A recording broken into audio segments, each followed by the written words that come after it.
रेशमाच्या दोऱ्यात नवरंगी माळ ओविली ग. अशी चिक्क मोत्याची माळ होती ग 30 तोळ्याची ग. चिक्क मोत्याची माळ होती ग 30 तोळ्याची ग. जसा गणपतीचा गोंडा चौरंगी लाल बावटा ग.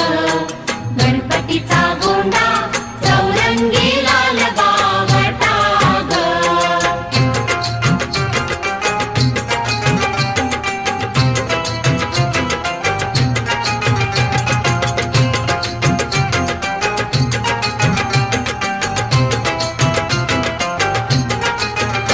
अशा चिकमाळेला हिऱ्याचे 8 पदर ग.